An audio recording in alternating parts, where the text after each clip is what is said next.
to be able to lay down a qualifying lap of 10.4 in the 410s at Kokomo? Well, if that sounds good to you, then stick around, because in this video, I'm going to show you how to run Kokomo for qualifying the fastest way around, and I'm even going to give you my qualifying setup. That's right. All that and more right after this.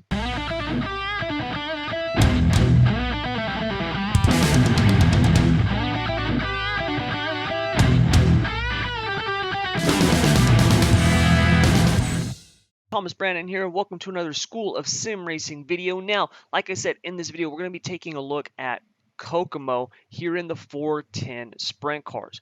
Now, Kokomo is a really fast track in the wing cars because it's so small and you can carry so much speed around it. The lap times here can be really fast, and you're just wide open around the top when you're qualifying. Now, when it comes to qualifying laps here at Kokomo, pretty much if you can be like in the high 10s, you're laying down good laps. A lot of it's going to depend on the track state and, the temperature and the weather and things like that. Now, right now, if we look at what we've got a 10% track state, and the temperatures are it's pretty cool. So I mean, we're at pretty optimal temperatures, I would say. Now keep in mind, this week in the official races, that is definitely plausible, because the races are in the morning in iRacing, so the chances of having a cool track and laying down some fast laps are definitely there. The opportunity is there.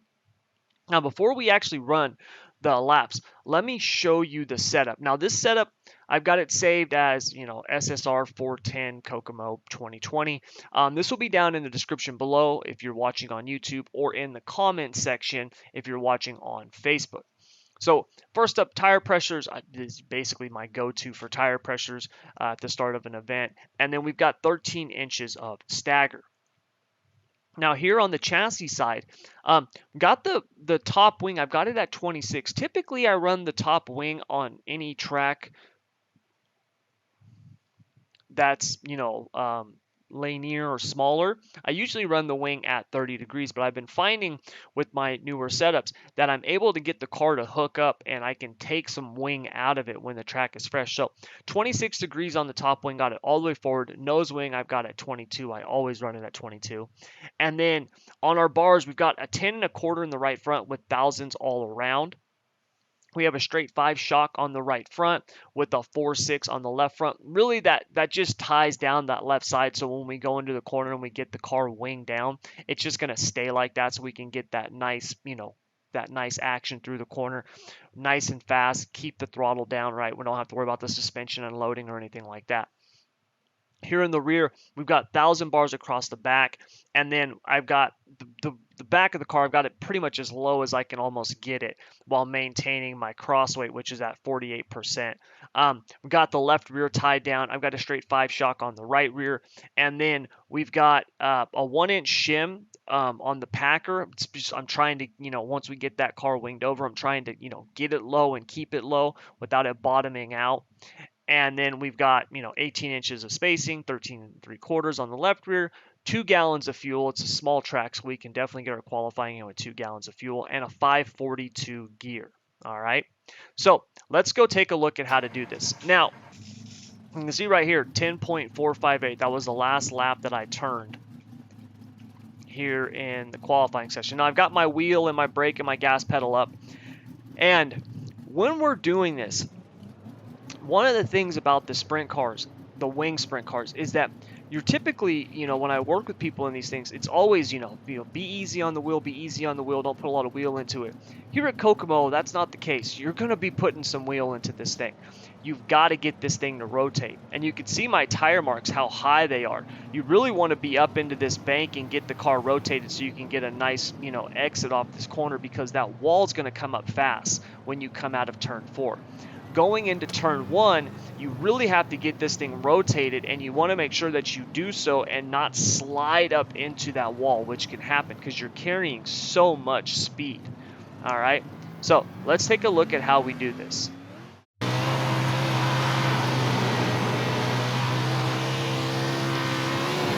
So go in, get it rotated, keep it nice and straight. You can see I'm really manhandling this thing through 1 and 2. But you got to make sure that you get that thing in, get it up on that cushion, and keep it rotating. And there we go. That is qualifying at Kokomo. Happens fast, but 21 seconds. I mean, it's really, really quick. Let's see what lap times we turned. So 10.5 and 10.7. So not quite the 10.4 that I did, but pretty close. All right. And as you can see, you're really just on the throttle, get it in, and try to just stay off that wall. Be as close as you can to the wall without hitting it. And then what's going to happen? You're going to notice when you turn this car in with this setup, you're going to feel it in the wheel. The car's you're going to feel it load the suspension. It's going to literally drop. You're going to feel it hit that bump rubber, that packer. And when it does that, you basically want to just hold it straight, get through the corner, and then get ready for the next one. Do it as smooth as possible, which is kind of hard to do. It takes a little bit of practice because, as you can see, when I was doing that lap, you get it in there, you got to really manhandle it, and then you're also trying to be smooth with it. So it's a fine line that you got to walk. But if you can do it, you can turn some really fast laps at this track and qualify up front. All right. So that's going to do it. Really quick video, but I just wanted to show you that so that way you kind of got an idea. And look, you can use this setup for the heat race too. Just, put some more fuel into it. You move the right rear end a little bit just to tighten it up for the track, stay ahead of the track, and you'll be good, right? Use it for the feature too. Just add more fuel, make your adjustments, and you're all set. So that'll do it. Thank you very much for joining me. Now, really quick before I go, if you like this, please do me a favor, hit that like button and also subscribe. If you're here on YouTube, make sure to subscribe. If you're on Facebook, make sure to follow the gaming page, all right? Thomas Brandon Gaming / School of Sim Racing, whatever that long name is that I've got, okay? And if you would like to get setups like this each and every week, along with the breakdown of the video that I put out where I show, the qualifying, the heat race, and the setup, the lines to run, I give setups for the qualifying, the heat race, and the feature for 410s, 360s, dirt midgets, non-wing sprint cars, pro late models. If you want to get that stuff, click on the link down in the description below and head over to the page and check it out. There you can sign up for my Insider Program, and it starts out at $2 a month. Okay, it's 50 cents a week. So go over and check that out. And if you don't want to pay right away and you just want to kind of check things out before you start investing your money,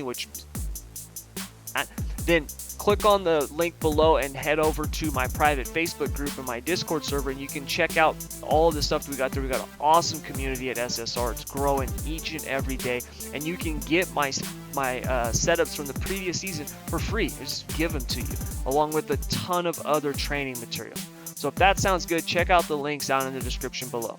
But that'll do it. Thank you very much for joining me. Until next time, I want to wish you good luck, good racing, take care, see you in the next video, and until then, have a good one.